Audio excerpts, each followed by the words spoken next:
신방설교 여러분들 다 잘 하시겠지만 제 평생에 신방설교를 제일 잘 하시는 목사님이 노남규 목사님이셨어요.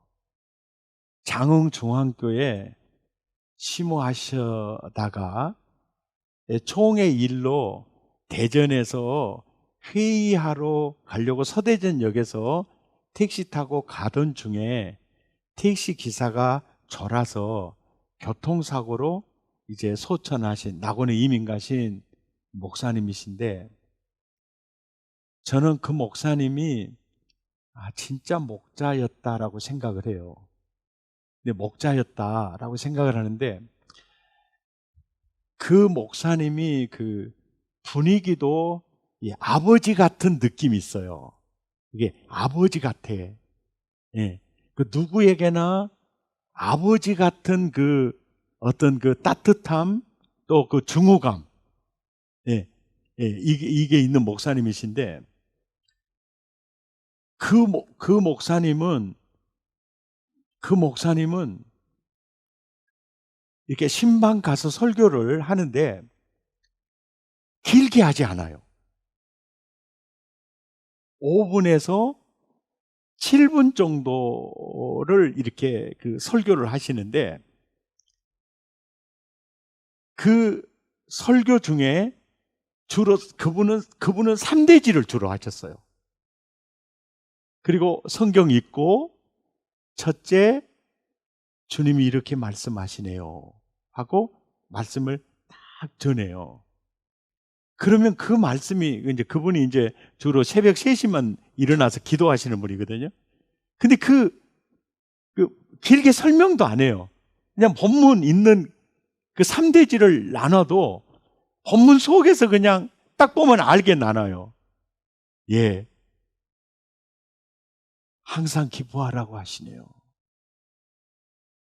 두 번째, 쉬지 말고 기도하라고 하시네요. 세 번째, 범사에 감사하라고 하시네요. 그리고 이것이 집사님을 향한 하나님의 뜻이라고 하시네요.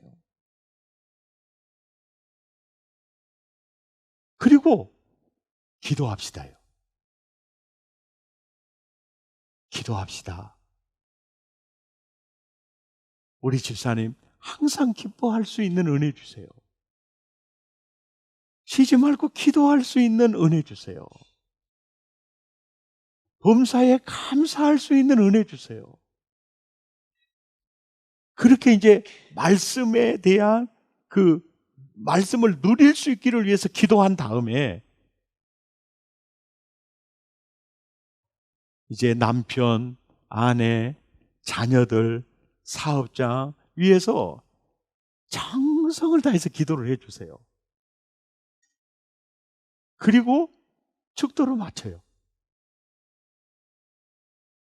근데 본문을 낭독하고 막 설명을 하면 남는 게 하나도 없어요. 근데 주님이 하나님의 뜻대로 살라고 말씀하시네요. 어떻게 하나님의 뜻대로 살 수 있을까요? 항상 기뻐하라고 하십니다. 둘째, 쉬지 말고 기도하라고 하십니다. 셋째, 범사에 감사하라고 하십니다. 집사님, 우리 말씀 붙드십시다. 그리고 기도하는 거예요.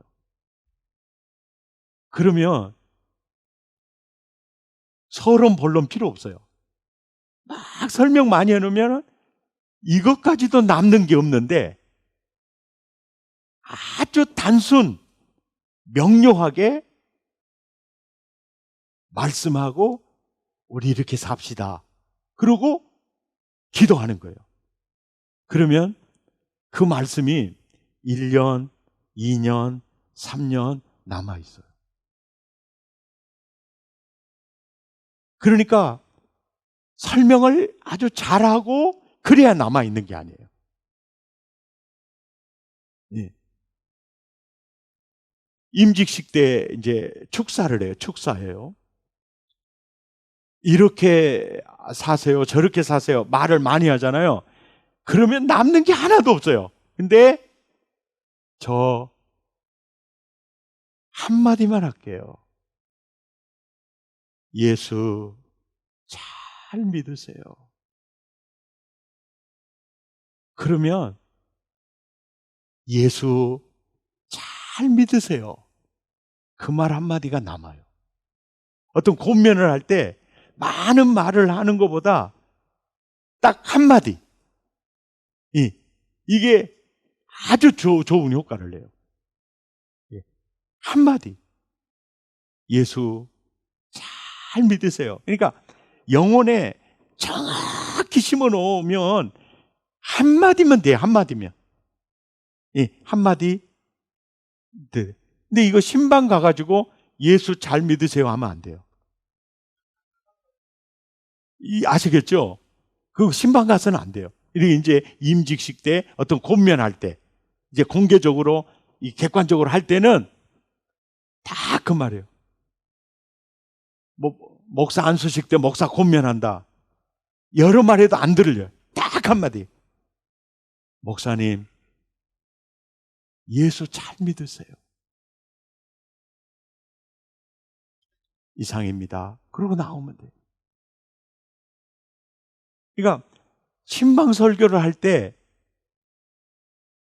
신방 설교는 짧을수록 좋고 긴 여운이 남을수록 좋아요. 예. 신방 설교는 뭐 할수록 좋다? 짧을수록 좋다. 예. 그리고 짧지만 그 영혼 속에 길게 남을 수 있으면 최고예요, 최고.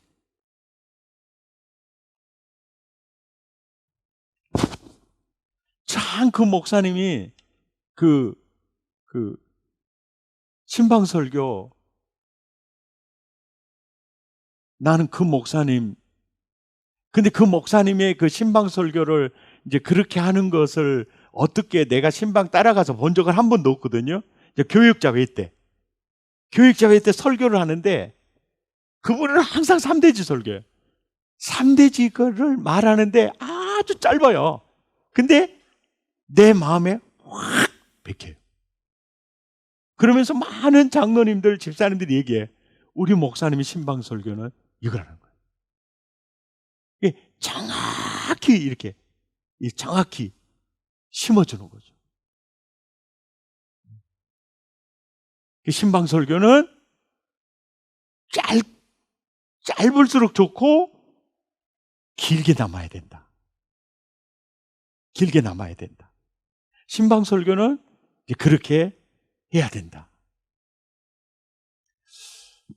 제가 이제 목경추 2번 골절돼서 전신마비 돼서 서지도 못하고 내 힘으로 앉아 있을 수도 없을 그 시점에 누워 있을 때 한울교회 김용훈 목사님의 같은 교단이 아니에요. 신방 왔어요.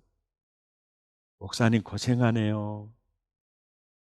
찬송 한 장 부를까요? 주 안에 있는 나에게 불러요. 제가 말씀 봉독할게요. 예수님이 주시는 말씀입니다. 내가 하는 것을 이제는 네가 알지 못하나 이후에는 알리라. 그 목사님의 입에서 떨어지는 그 말씀이요. 내 영혼 속에 확 파도처럼 들어오더라고요. 이야. 설교 사역의 주체는 누구라고요? 성령이세요. 그 목사님을 성전사고 계신 성령님이 이 말씀을 주셨죠. 나를 성전사고 계신 성령님이 내 마음을 열고 그 말씀을 받아들이게 하시는 거예요. 긴 설명이 없어요.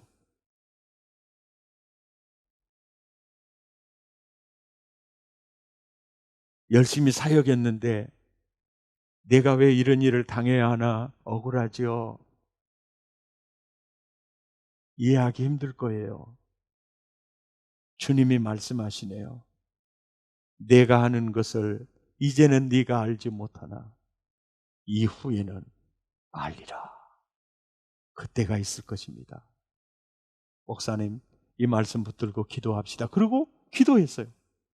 평생 그분의 그 신방 그 설교를 잊을 수가 없어요. 그리고 그 목사님을 통해서 하셨던 그 말씀이 딱 현실이 됐어요. 네. 신방 설교는 짧을수록 좋고 긴 여운이 남겨야 된다. 꼭 그래야 된다. 아니, 그러면 너무 시간이 아깝잖아요. 시간이 아깝잖아요. 이제 그러죠. 시간이 아깝잖아요. 예? 막 은혜도 막 끼치고 막 해야 되는데 뭐 시간이 아깝잖아요. 이런 생각을 하잖아요. 근데 예배, 설교는 짧고 여운은 길게 해놓고 예배가 맞춰. 예배가 맞췄어요. 그리고 이제 티타임 있죠. 티타임 있죠. 또 경우에 따라서는 함께 식사할 수도 있죠. 식사할 수도 있죠. 있죠. 그때 우리 집사님이 얼굴이 그늘져 있어요. 집사님, 마음에 힘든 거 있어요? 라고 물어요. 아니에요, 없어요. 얼굴에 써 있는데? 그럼 어찌 목사님은 그렇게 내 속까지도 봐버린대요. 무엇이 그렇게 힘들게 해? 질문. 그러면 그 속의 것이 나와요, 이제. 그게 나옵니다.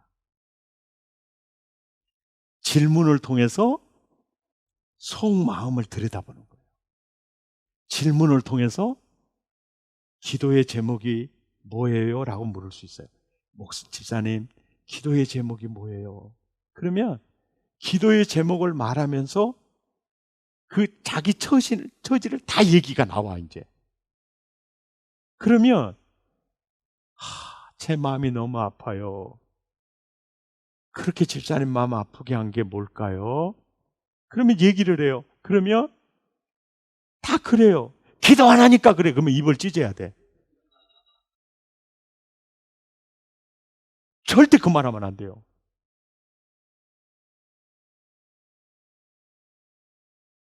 너무 힘드시겠다. 이 전라도 보전은요, 얼마나 좋은지 몰라. 오메오메 어찌하을까. 이 말보다 공감적 얘기는 없어. 나는 전라도에서 태어난 게 너무너무 좋아요. 전라도에서 목회하려면 이 말만 잘하면 돼. 오메오메 어찌하을까. 그 어설프게 하려면 안 하는 게 낫고. 예? 오메오메 어찌하을까. 너무 힘들겠네요. 그러면서 또 얘기하면 그렇군요. 그렇군요. 그때 딱 하는 얘기예요. 주님도 집사님 마음 아세요. 사람이 할 수 있는 거 한계가 있는데 부족하지만 저도 기도하겠습니다. 그리고 예배 끝나고 예배 때 기도했죠. 그때 한 번 더 기도할 수가 있어요. 계속 기도해도 상관없어요. 예. 기도해도 상관이 없어요. 집사님 가슴에 두 손을 얹으세요. 예? 그리고 기도해줘요. 이게 얻는 것과 안 얻는 것은 하늘과 땅 차이입니다. 근데 나는 남자고 상대가 여자야. 예? 그러면 덥석 손잡고 그러면 성추행이야, 그거. 이건 걸면 걸려요. 그러니까 신천지 만천지일지도 모르니까 조심해야 돼. 반드시 손을 잡으려면 동의를 구해야 돼. 근데 이성 간에는 절대 손 안 잡는 게 나아요. 동성일 경우에도, 똑같은 남성일 경우에도 기도하면서 집사님, 제가 집사님 손 잡아도 될까요? 허락받고 그 사람 손을 잡고 기도하는 것과 손을 안 잡고 기도하는 건 하늘과 땅 차이. 터치, 안수입니다. 그거. 파워가 있어요.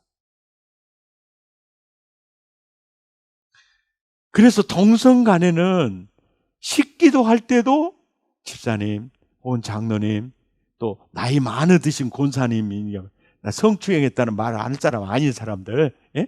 나이 차이 있는 사람들, 권사님, 제가 손 한번 잡고 싶은데 괜찮을까요? 물어요. 아, 그러시오. 그럼 잡아. 손 잡고 기도를요, 정말 감사 기도를 진하게 하고 복을 빌어주는 축복을 진하게 해주는 거예요. 신방 가서 설교는 짧게, 여우는 길게 남을 말씀 딱 주고 우리 말씀 붙들고 살아요 하고 기도를 할 때는 능력 없으면 소리라도 무조건 커야 됩니다. 그래가지고 기도를 하되 목이 쉬어도 상관이 없어요. 천장이 떠나갈 정도로, 그리고 응답이 금방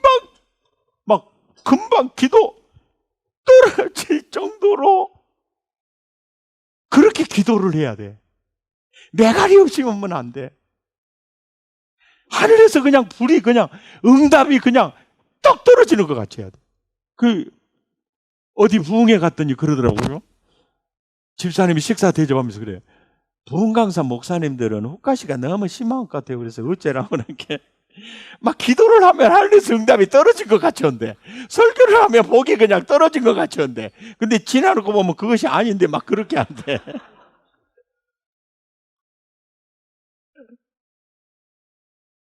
예. 사실은요, 저 교회 개척할 때요, 대신방이 됐든 이제 환자 신방이 됐든 어떤 신방이 됐든지요, 천장이 떠나가려고 할 정도로 그렇게 기도를요 세게 열정적으로 했습니다.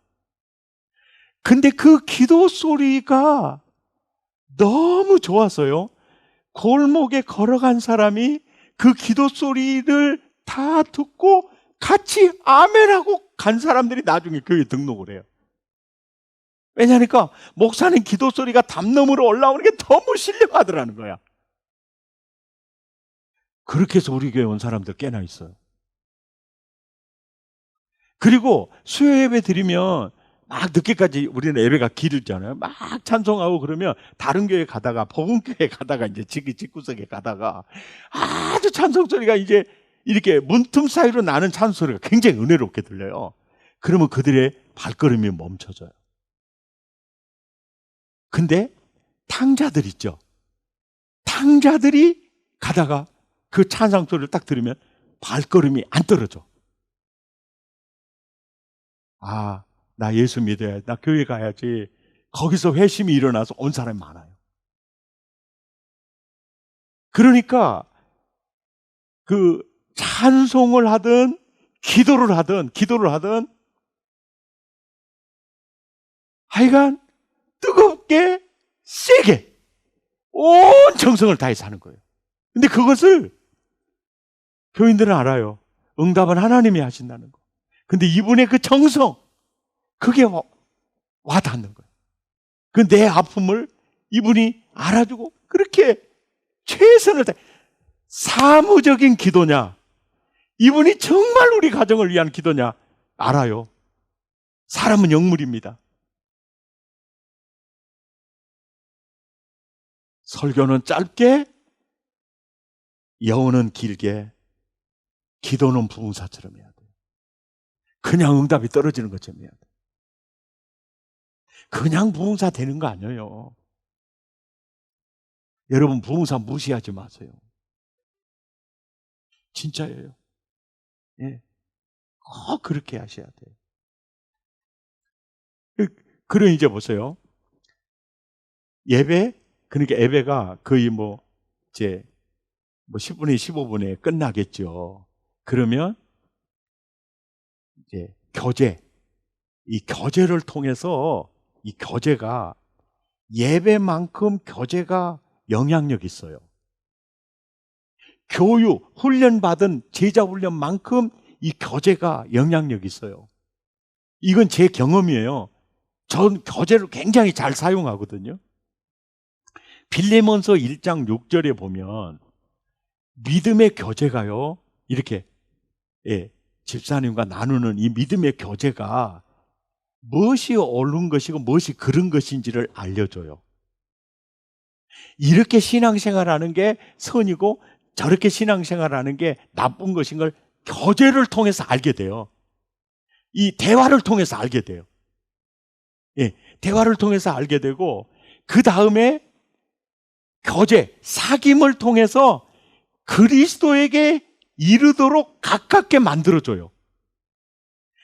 주님으로부터 좀 멀어졌던 사람을 사귐을 통해서, 믿음의 교제를 통해서 그들을 예수님께로 이르도록, 예수께 가까이 가도록 역사를 누가 하느냐? 믿음의 교제가요. 그러니까 믿음의 교제가 풍성할수록 이게 선이고 이게 악이고 자꾸 멀어졌던 영혼이 예수께로 가까이 가는 거예요. 그러면서 이게 중요합니다. 형제요. 성도들의 마음이 너와 믿음의 교제로 말미암아 평안해졌다는 거예요. 평안. 믿음의 교제로 평안해졌고, 그리고 또 내가 믿음의 교제를 나누어주는 너의 사랑으로 기쁨과 위로를 받았다는 거예요. 그러니까 믿음의 교제가 하는 일이 선이 뭔가를 알려주고 예수에게 가까이 이르도록 이끌어주며, 동시에 평안, 위로, 기쁨, 치유 사역이 이루어져요. 이 사역이 이루어져요. 왜 신방 갑니까? 이 사역 하려고 하는 거예요. 왜냐하면 유튜브 보면 얼마든지 설교 들을 수 있어요. 신방 간 이유가 뭐냐면, 먼저 예배 드리면 마음이 많이 열려요. 또 예배 시간에 기도 많이 받고 나면 너무너무 좋아요. 행복해져요. 그러면 집사님이 요즘 기도의 제목이 뭐예요? 그러면 속에껏 다 나와요. 오늘 루즈 새끼 안 좋네, 이런 소리는 절대 하면 안 돼요. 이번에 본 게 많이 늙어버렸네요. 입을 찢어야 돼요. 어떻게 그렇게 말을 못해하고 목회를 하냐? 같이 식당에 가면은요, 어떤 권사님들은 진짜 입을 진짜 뻔데가리 없어요. 어째 요즘 얼굴이 헬쑥해졌네? 그러면요, 서빙도 잘 안 와버려요. 와, 젊어졌네요. 그러면 엄청 잘 와요.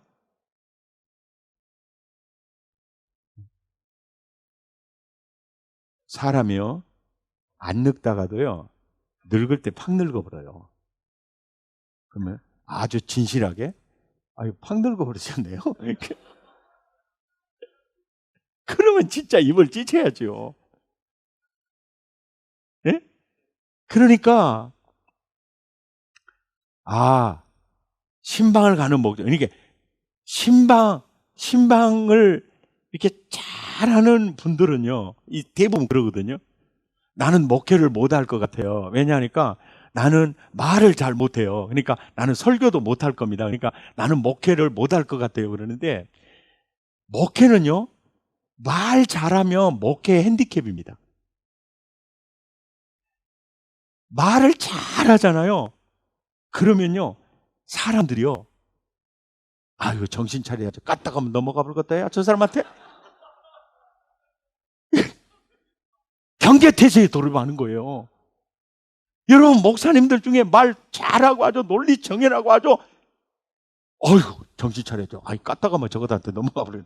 경계되세요. 근데 말을 더듬거나 표현을 무지하게 힘들게.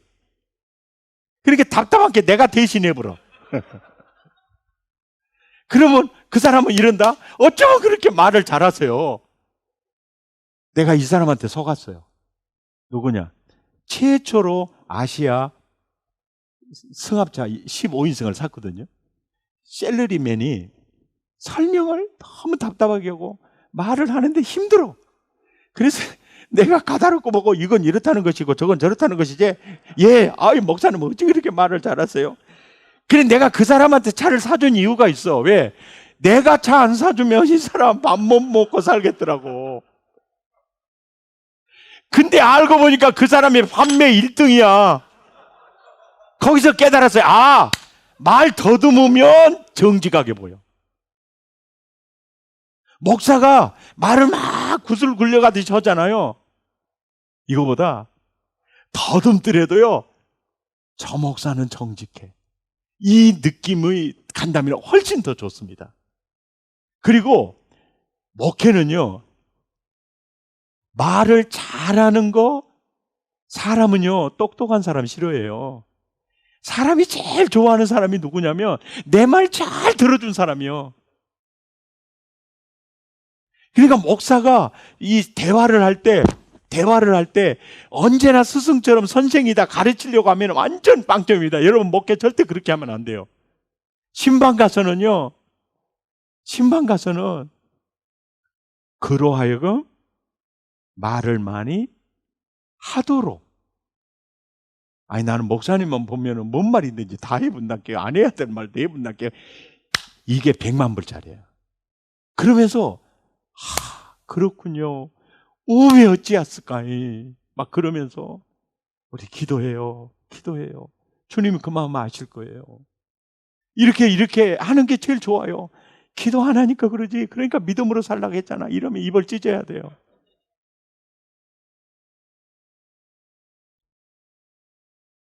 신방을 왜 가느냐?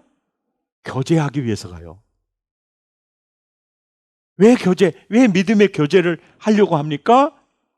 이를 그리스도에게 가까워지도록 이끌기 위해서 가는 거예요. 이들이 지금 가치관도 바꿔주기 위해서 가는 겁니다. 그리고 이들의 내적으로 치유해주기 위해서 가는 거예요. 믿음의 교제가 치유가 일어나는 거예요. 그리고 이제 신방 가서 예배를 드릴 때 이제 순서가 대충 이래요. 순서가 이제 예배 선언인데요. 신방 가서 예배할 때 예배 선언이 매우 중요해요. 사랑의 교회가 암흑의 집사님 댁에 와서 예배를 하나님께 드리겠습니다. 경건한 마음으로 우리 예배 드립시다. 이 서론으로 단도리를 확실히 끝내야 돼요. 막 놀다가 이제 산송합시다 하고 물에 물탄 술에 절대 그러면 안 돼요. 지금부터 이 선언, 사랑의 교회가 암흑의 장로님 댁에 와서 예배를 드리겠습니다. 예배하는 자가 신령과 진정으로 예배할지니 하나님은 그렇게 예배하는 자를 찾으십니다. 무게가 있고 품격이 있게 예배 선언이 반드시 있어야 돼요.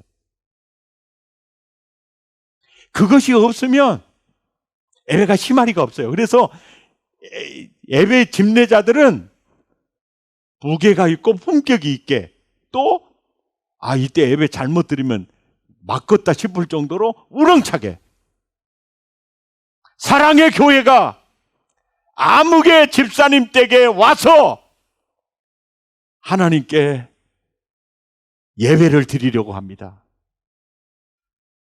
경배하고 찬양하고 기도하는 마음으로 예배에 참여합시다.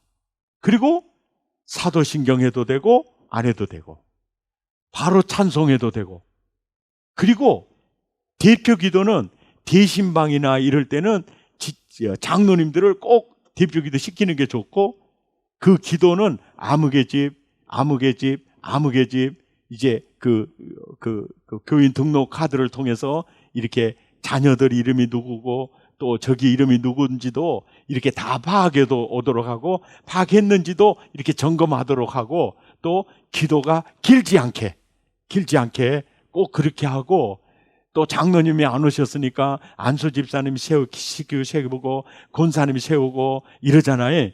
그러지 마세요. 대신방을 할 때 장로님이 세웠으면 장로님만 세우고, 안 오셨으면 대표 기도를 빼세요.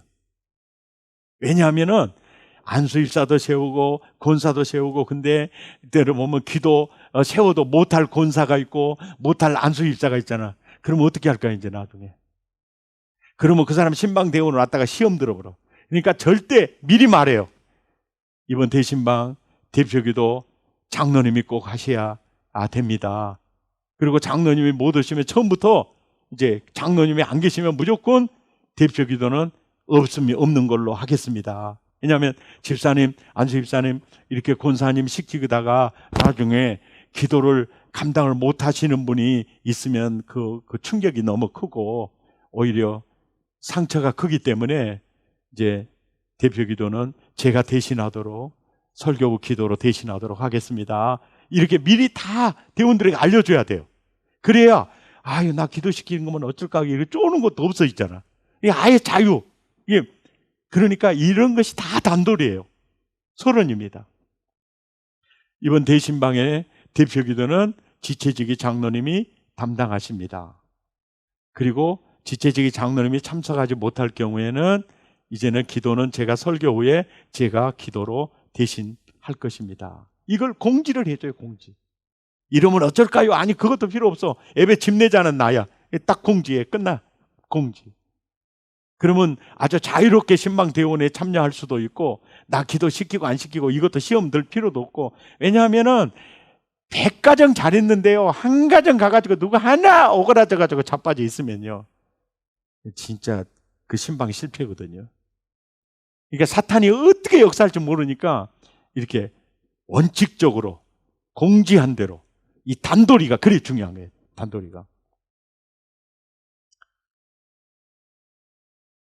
그리고 찬송하고 이제 성경 봉독하고 설교, 하여간 길게 잡아도 5분에서 7분까지예요. 1분에도 상관이 없어요.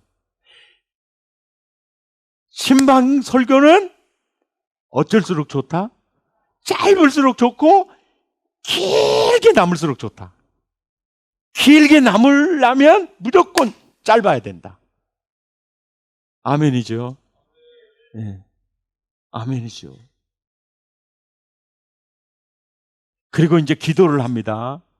목사가 이제 기도를 하잖아요. 기도를 하면은 항상 원칙을 세우십시오. 기도 받은 그 집을 위해서는 그냥 응답이 떨어질 것처럼 기도해요.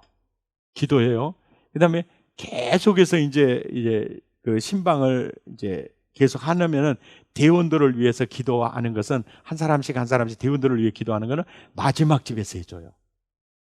그리고는 우리 함께 신방하는 대원들에게 성령의 기름을 부으시고 예수 그리스도로 옷 입혀 주시기를 원합니다. 그리고 이 집에 기도했던 기도가 이들에게도 동일하게 임하기를 원합니다. 이렇게 뭉뚱그리고 하고, 그 다음에 신방이 다 끝났을 때는 대원들 수고했잖아요.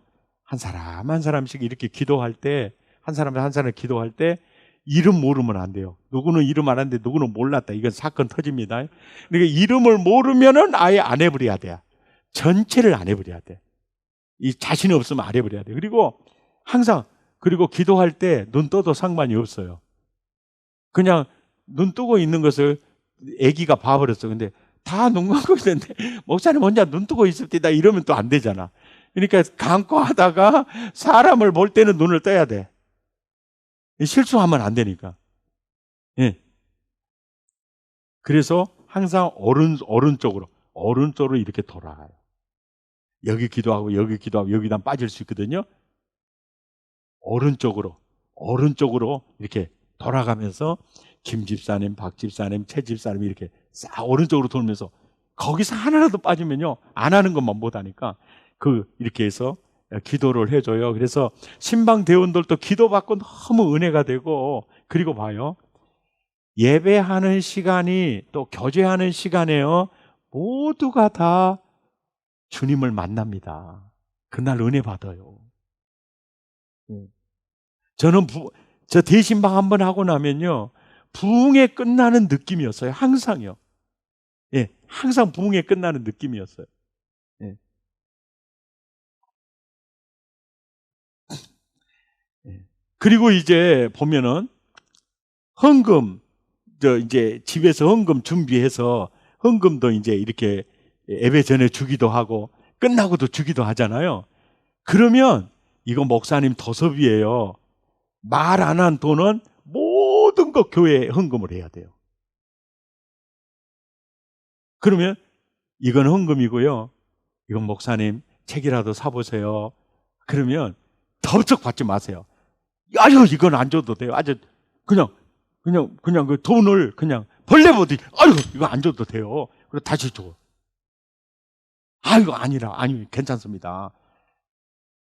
무조건 거절하셔야 돼요. 그런데 끝까지 넣어줘.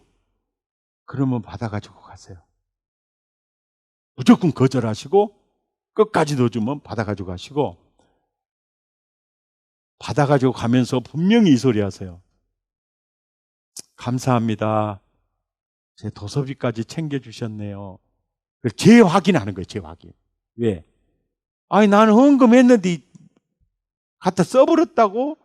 신천지 만천지가 걸면 그건 깨끗이 가버려요. 부목사. 예. 따라서 합시다. 꺼진 물도 다시 보자. 돌다리도 두드려서. 아주 그리고 사람들이 그래요. 돈을 주면서도요, 저 목사는 돈을 너무 좋아해. 자기들까지 하는 소리 내 들었단께요. 예. 아무개 목사님은 돈을 너무 좋아해. 그러면 큰일 나거든요. 그러니까 사양하는 게 좋습니다. 그리고 누가 나한테 양복 한 벌을 해줘요. 그리고 절대 말하지 마라 그래. 근데 지가 말 다 하고 댕겨. 예. 그러면 뭐요? 내가 당신 특별하게 양복해줬으니까 당신이 나를 특별하게 사랑해줘야 되는데 왜 당신은 나한테 거리를 두냐 이거야. 그러면 그런 말은 솔직히 안 해요. 목사님이 저 아무래도 교회 옮겨야 되겠어요. 이제 이 말부터 시작을 해요. 이 말부터 시작을 해요. 나 교회 옮겨야 되겠어요. 이게 뭐요? 나는 당신한테 최선을 다했는데 왜 당신은 나한테 특별히 안 해주세요? 그러니까 목사한테 잘해주는 거요, 그거 진짜 도움 안 됩니다. 그러니까 한 번 구두 사줘, 한 번 와이셔츠 사줘, 한 번 양복 사줘, 한 번은 점심 사줘. 그 정도 되면요, 그 돈에 내 자신이 끌려 들어가는 걸 느낄 거예요. 그러면 그 사람의 치마폭에 그 사람의 바지가랑이 들어가면 목회 끝나거든요. 안 들어가는 방법이 뭐냐? 양복 입으라고 돈 줬어요. 근데 우리 박영태 목사님이 애들 넷이나 키우고 너무 힘들어서 옷이 째째제. 그래서 박영태 목사님 예를 들어서 그런 얘기예요. 이제 양복 해 입으라고 했다고 하고 박영태 목사님이 그분한테 감사하다고 전하도록 해요. 예. 그러면 난리가 나죠. 아니요, 목사님 입으라고 왜 그랬냐니까. 그럼 뭐 어떤 교회에 어려움이 있다 그래서 그 교회 이렇게 도와줬다고 그 목사님한테 감사하도록 해요. 이렇게 자꾸 돌려요. 그게 뭐냐면 내가 그 사람의 손아귀에 들어가지 않기 위해서 그래요. 장로님이 밥을 많이 사주죠. 권사님이 밥을 많이 사주잖아요. 이게 물질의 파워인데요, 자꾸 내가 그 사람 손아귀에 들어간 느낌이 있어요. 이걸 끊어야 돼요. 그러면 잘 먹어요. 나는 더 사줘요. 나는 더 사줘요. 이게 끊어야 돼요. 이거 잘해야 돼요. 근데 저 지금만이 아니라 저 지금까지 그렇게 살았어요, 인생이요. 그런데 진짜 성경 말씀대로 돼요. 주는 자가 풍족해져요. 그 희한할 정도예요. 예. 개척하면서도요, 개척하면서도 늘 그렇게 살았어요. 예. 주려고 했고, 이렇게 살았어요. 그게, 인생은 하나님 말씀대로 되는구나. 이걸 느꼈어요. 선물에, 물질에, 목사는 가벼워지면 안 됩니다. 그걸 바래서도 안 되고. 예. 그 관리를 잘 할 때 자기 위치를 지킬 수가 있어요. 예.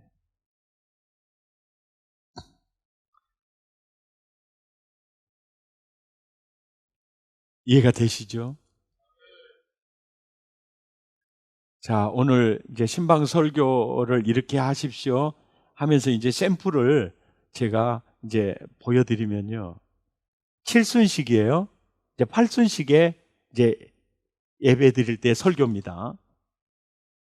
본문 에베소서 5장 16절에서 17절입니다. 세월을 아끼라 때가 악하니라. 어리석은 자가 되지 말고 오직 주의 뜻이 무엇인가 이해하라. 이 본문을 이제 봉독을 했어요. 설교합니다. 여기서 말하는 세월은 카이로스입니다. 수명을 가리켜요. 이게 너무나 소중한 시간이죠. 봄, 여름, 가을, 겨울 흘러가는 크로노스가 아니에요.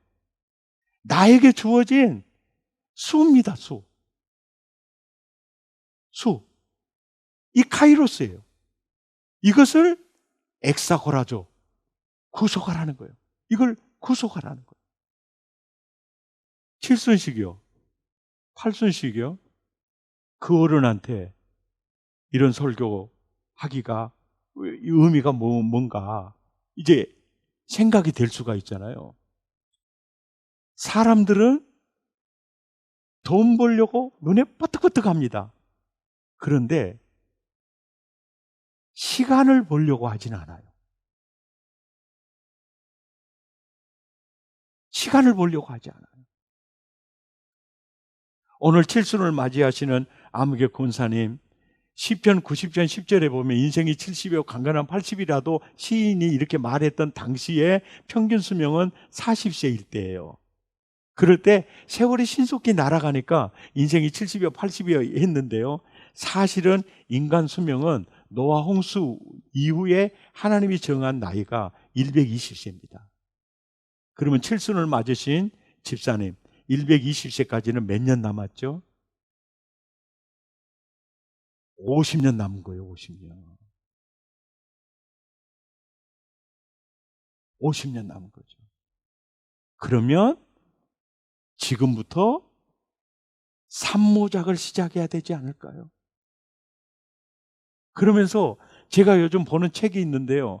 노아의 종말이라는 하버드대 유전화 교수님이 쓴 노아의 종말이라는 책을 보고요. 제가 감명을 받았는데 노아는요. 정상이 아니래요. 질병이래요. 질병이니까요. 멈출 수 있고 치료할 수 있고 회복시킬 수가 있대요. 그러면서 이분이 얘기가 지금 평균 연령이 80세인데 앞으로 113세까지 평균 연령이 간대요. 평균 연령이 113세까지 간대요. 그러면서 이제 결론 딱 하는 거예요. 저는 그 책에서 그걸 알아요. 세월을 아끼는 방법을 알았어요. 시간을 버는 방법을 알았어요.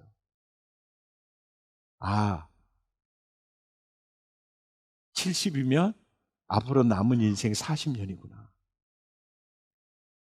노년을 재구성할 필요가 있을 거예요. 그리고 노화는 정상이 아니니까 멈출 수 있고 치료할 수 있고 회복할 수 있대요. 우리 지금부터라도 적게 먹고 누우면 죽는다, 걸어야 산다, 그러면서 우리 노년을 재구성해봐요. 그리고 기도합시다 하는 거예요. 그때 이 칠순식이면 얼마나 믿는 사람, 안 믿는 종자들 얼마나 많이 왔어요. 근데 목사가 설교를 하는데 인문학적으로도 과학적으로도 너무 탁월한 거야. 그럼 뭡니까? 간접 복음 전도가 되는 거죠. 설교가 성경적이면서도 굉장히 과학적이죠. 그리고 희망적이죠. 아, 이제 난 죽을 날만 기다려야 되는가 봐. 사실 여기 70 넘은 사람 손 들어봐. 없죠? 70 넘은 사람은요, 70이요, 강건하면 80이요, 거기도 제일 싫어해요. 70 넘은 사람은요, 아, 이제 나 인생 끝났나? 굉장히 우울해져요. 그러니까 그들에게 희망을 주는 설교가 필요하죠.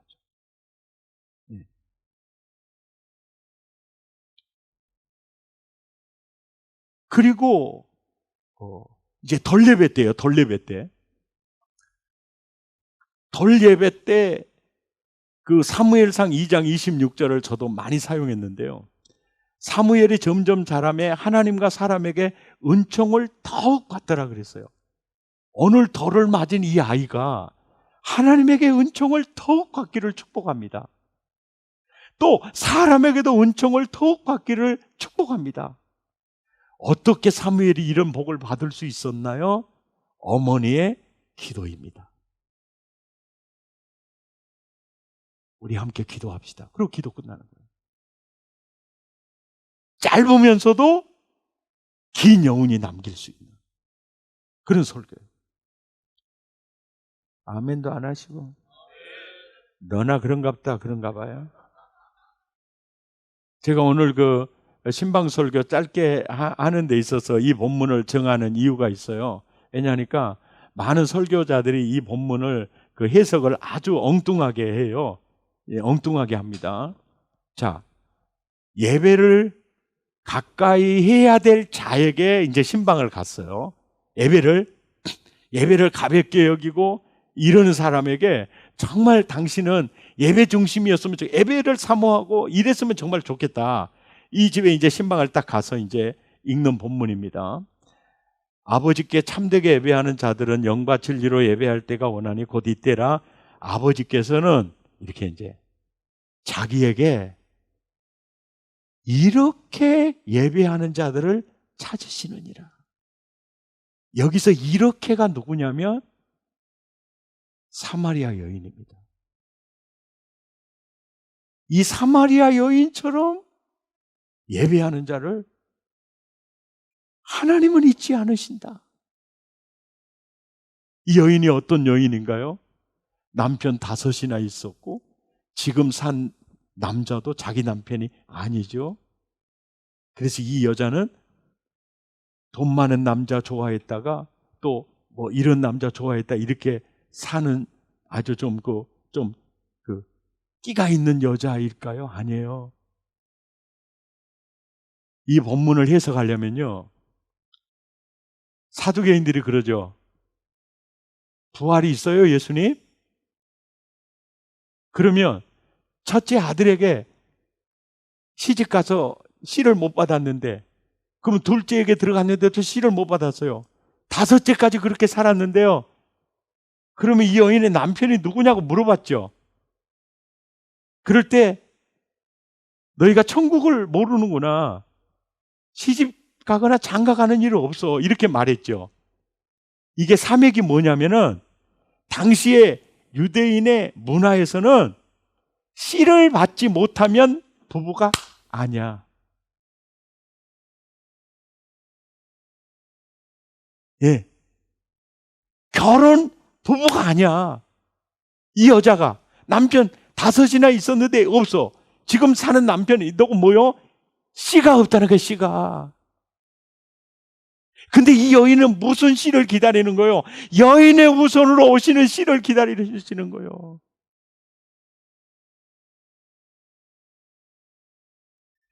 세상에 나의 태에서 여인의 후손이 오는 길을 막으면 되겠느냐? 그래서 6 남자와 사는 거예요. 여인의 후손을 오시도록 하는데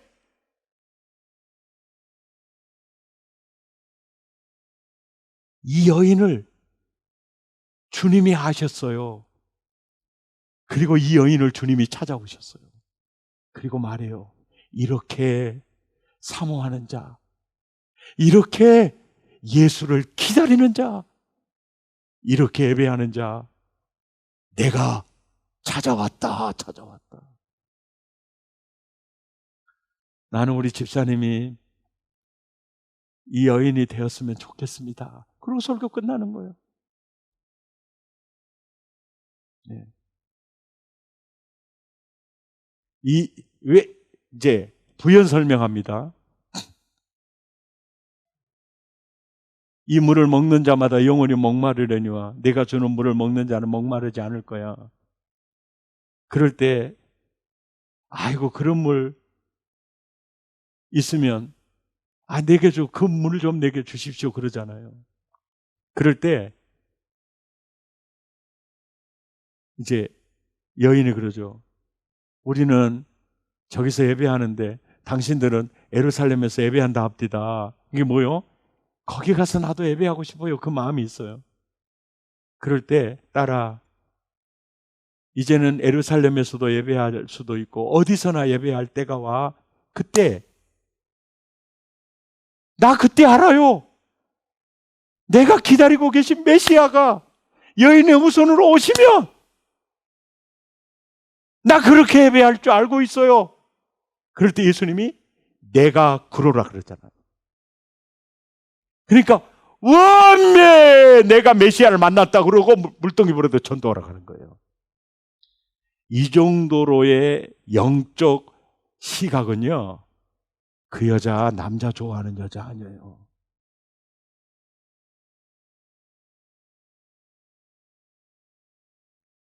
여인의 후손으로 오신 그분을 얼마나 사모하며 기다리고 있었던가. 구약 성경을 쫙 끼고 있는 여자입니다. 예. 그 여자. 그 메시아 예수 이렇게 사모하는 자들을 찾으시느니라. 이렇게 갈망하는 자들을 찾으시느니라. 이렇게 예배하는 자들을 찾으시느니라. 그 여인 집사님이 되었으면 참 좋겠습니다. 그래서 끝나. 그런 복잡한 얘기는 하지 않더라도 이제 그 얘기죠. 그 다음에 이제 그 복음, 이 복음과 정체성, 정체성을 아주 깊이 인식시켜지고 줘야 되겠다고 생각이 되면 이사야 43장 1절이거든요. 주님이 오늘 집사님에게 말씀합니다. 내가 너를 구속했다라고 하십니다. 이게 첫째 대지예요. 어디서? 십자가에서. 무엇으로? 내 몸으로. 네 죄를 대신 짊어지고 테텔레스타에 내가 다 네 죄 해결했다. 첫째, 내가 너를 구속했다. 그리고 내가 너를 지명해서 불렀다. 너는 내가 불렀다. 셋째, 그러므로 너는 내 것이다. 내 아들이다. 내 몸이다. 너는 나의 기쁨이다. 그리고 너는 나의 보배야. 이 말씀을 하십니다. 예수님이 집사님을 구속하셨다고 하십니다. 예수님이 집사님을 부르셨다고 하십니다. 예수님이 말씀합니다. 너는 내 아들이다. 이것이 나입니다. 나. 내가 정의한 내가 아니고 하나님이 정의한 내가 바로 이런 존재입니다. 이 분명한 복음의 정체성으로 승리하시기를 축복합니다. 그리고 기도 설교 끝나는 거예요. 짧게 하면서도 영혼 속에 깊이 들어가도록.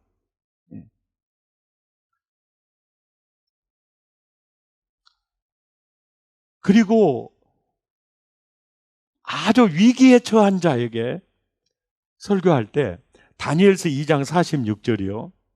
이에 느부갓네살 왕이 고개만 까딱한 게 아니고 45도도 아니고 90도도 아니고 아예 엎드려서 다니엘한테 절해요. 이런 일이 있을 수 있나요? 그러면서 보면은 다니엘서 2장 1절부터 보면은요, 꿈을 꾸고 해명을 못 한다고 박사와 술객들 다 죽이라고 했는데 그 속에 다니엘과 사드락 메삭 아벳느고가 있었다고. 그래서 다니엘이 세 친구 보고 우리 기도하자, 우리 죽지 않게 해달라고 기도하자 기도했거든요. 그랬더니 세상에 자기들을 잡아 죽이려고 파도처럼 밀려오던 느부갓네살 황제가 다니엘 앞에 엎드린 거예요.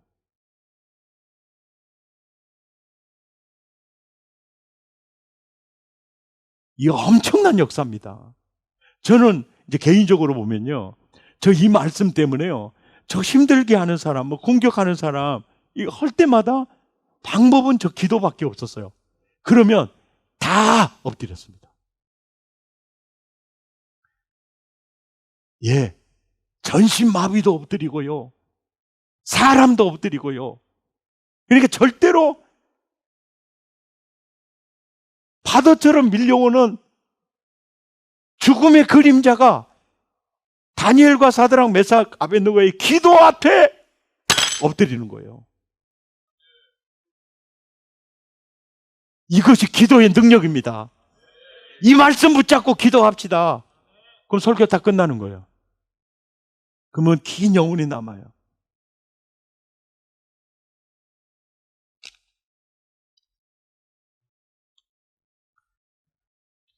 좀 더 할까요? 끝낼까요? 예? 오늘 여러분요, 주일 저녁 설교 몇 개 만들어가지고 가버리세요. 나는 세미나 가면요, 설교 자료 얻으면 대박이야. 내 생각이나 여러분 생각이나 비슷하겠죠. 자, 정말 기도해야 될 집에 이제 신방 가서요, 열왕기하 25장 27절에서 30절까지 통으로 보여주세요. 성경 몽독했습니다. 유다왕 여호야긴이 사로잡혀 간 지 37년째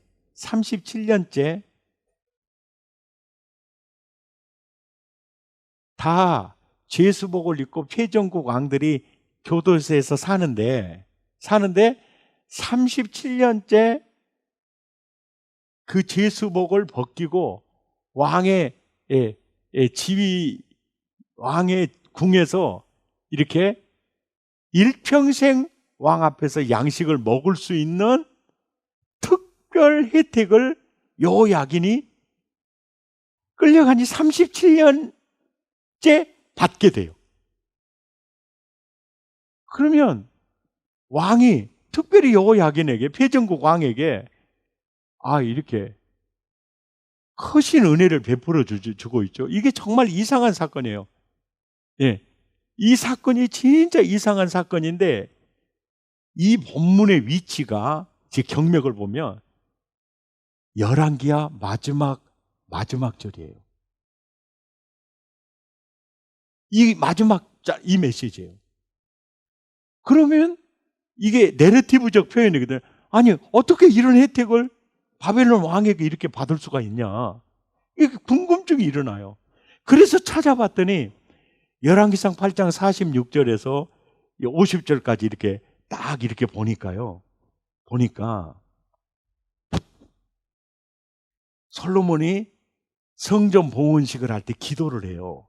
기도를 할 때 그들이 주께 범죄함으로 적국에게 넘기심에 적국의 땅으로 끌어간 후에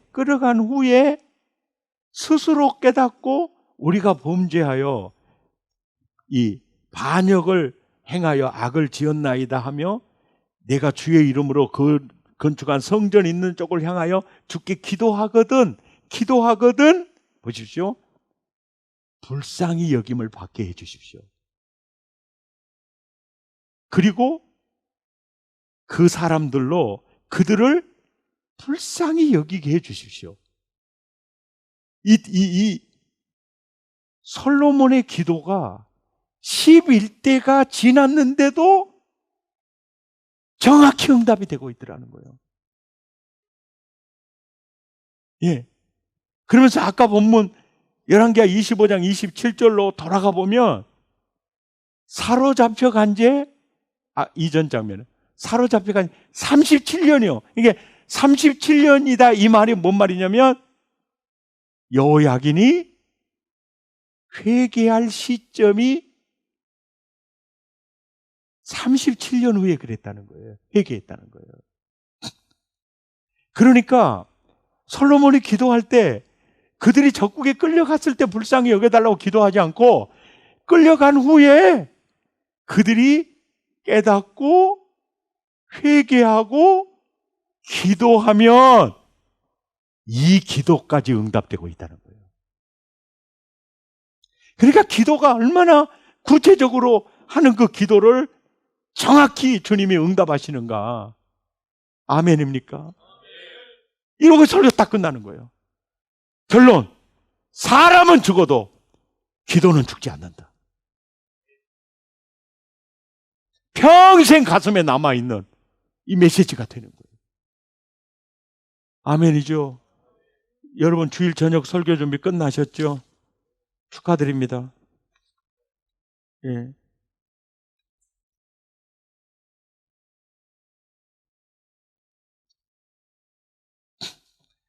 예. 이제요, 귀신 들린 사람들,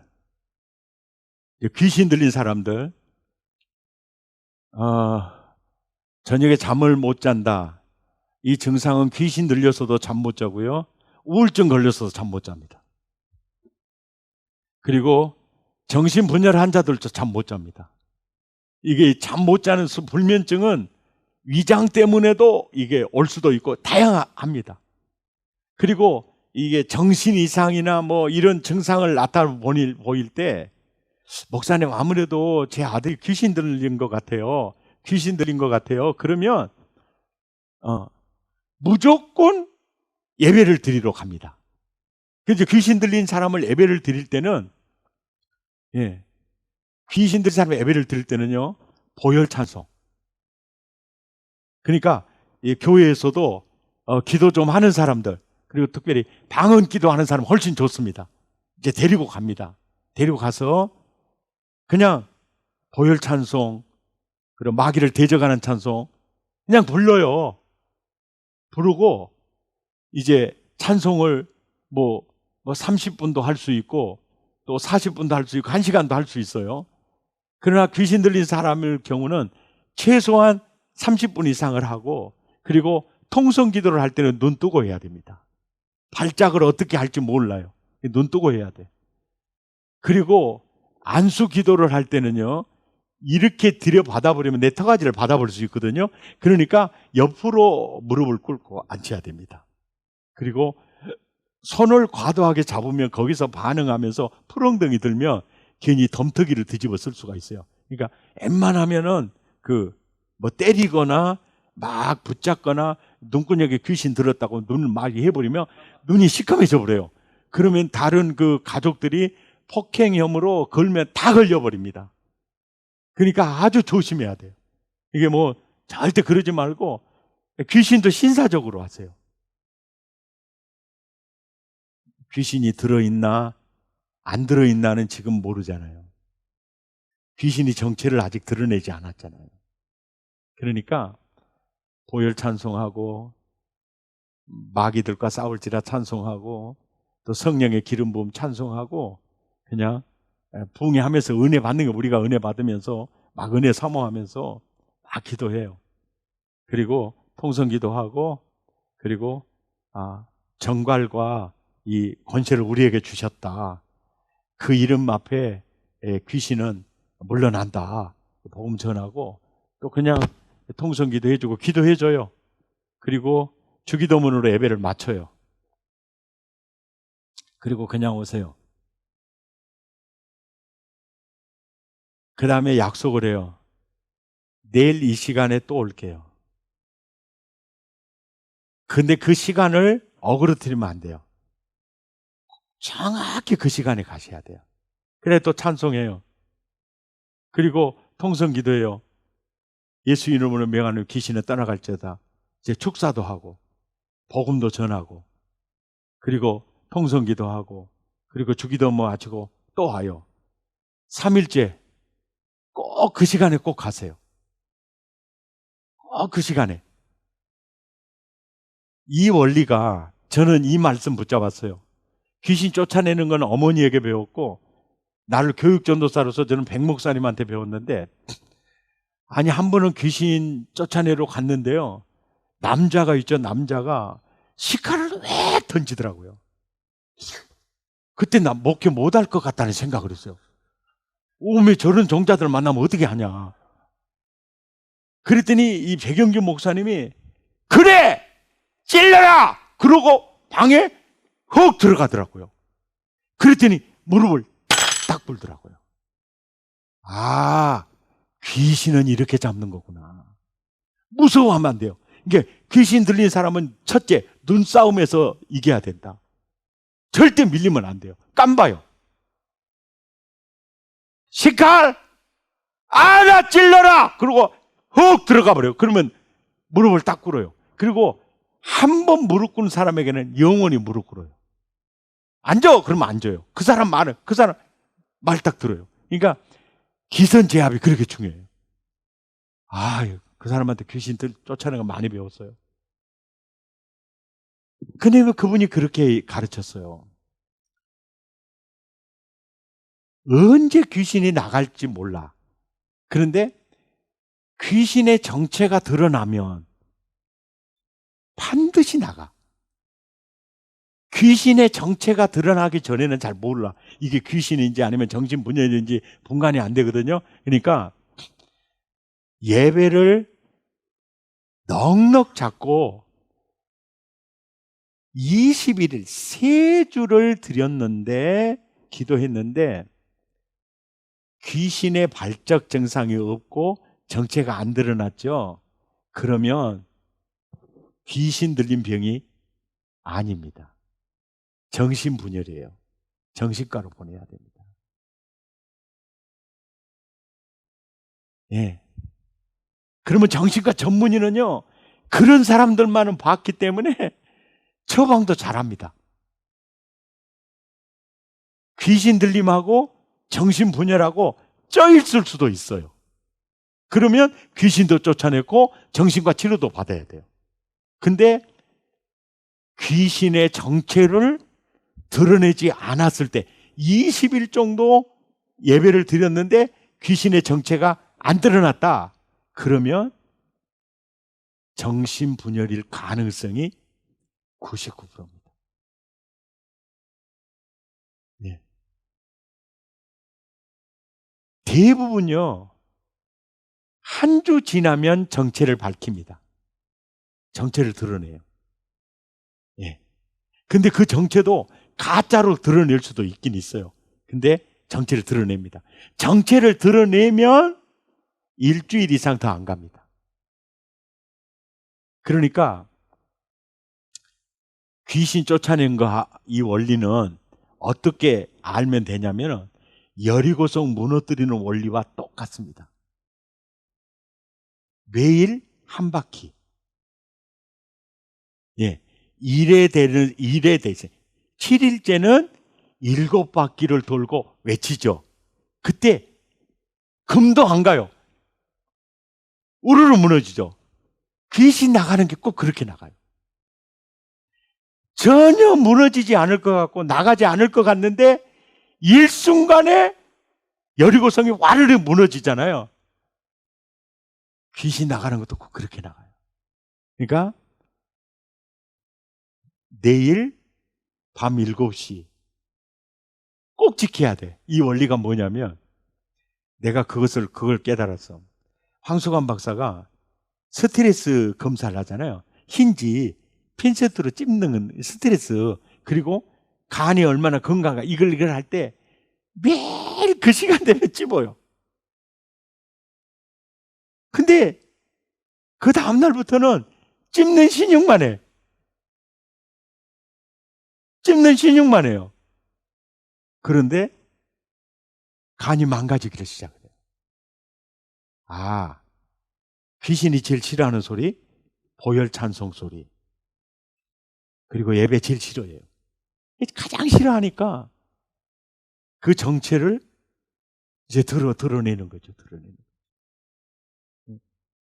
그래서 21일 정도 장시간을 지켜서 예배를 드렸는데 이제 그 증상을 드러내지 않았다. 그러면은